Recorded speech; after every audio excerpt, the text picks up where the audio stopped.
Salam, selamat pagi anak-anak yang dikasihi oleh Tuhan. Pagi hari ini kembali kita akan merenungkan kebenaran firman Tuhan yang akan menjadi bekal pedoman dalam kita menjalani hari ini.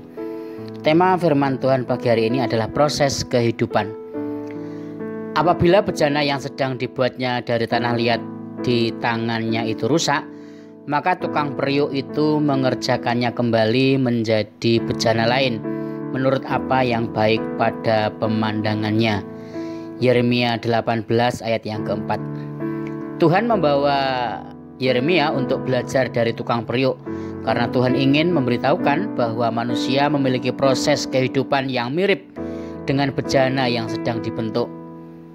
Anak-anak yang dikasihi oleh Tuhan, tanah liat tidak secara otomatis berubah menjadi bejana yang indah. Tetapi tanah liat harus melalui beberapa proses sehingga dapat menjadi sebuah bejana yang berkualitas. Jika satu langkah saja dilewatkan, maka tukang periuk tidak akan memperoleh sebuah bejana yang baik.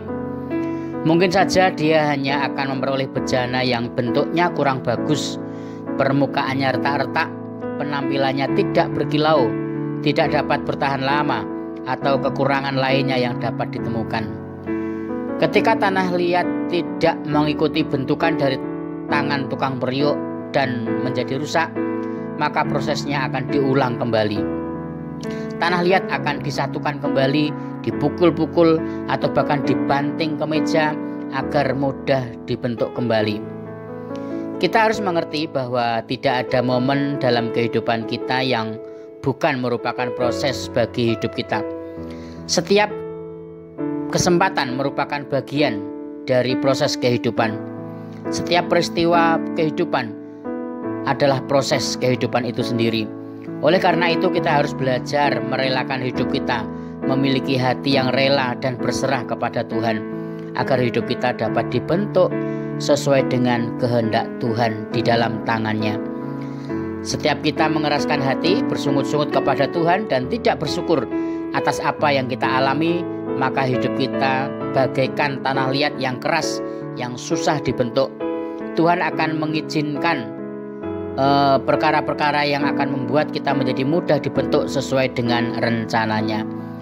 Relakan hati kita untuk menjalani proses yang sedang Tuhan izinkan terjadi dalam hidup kita.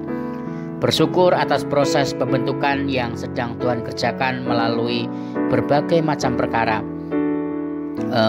Akan ada saatnya di mana kita akan melihat hasil bentukan tangan Tuhan bagi hidup kita, dan kita akan bersyukur atas apa yang telah kita alami bersama-sama dengan Tuhan.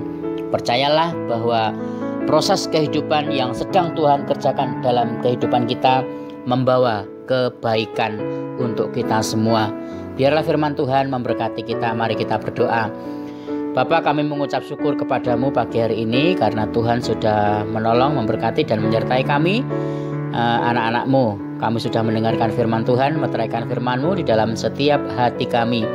Dan biarlah kami merelakan hati kami, hidup kami dibentuk oleh Tuhan sesuai dengan kehendak dan rencana Tuhan untuk kemuliaan nama Tuhan.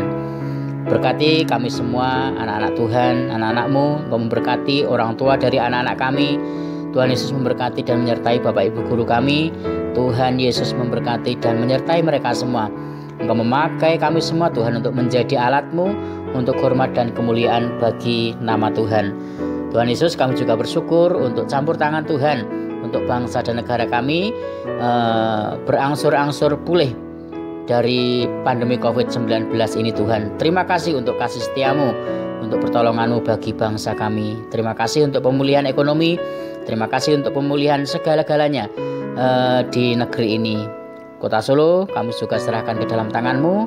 Tuhan berkati para pemimpin kami. Terima kasih Tuhan. Untuk anak-anak di seluruh Indonesia, Tuhan anugerahkan keselamatan kepada mereka. Di dalam nama Tuhan Yesus kami berdoa dan ucap syukur. Haleluya. Amin.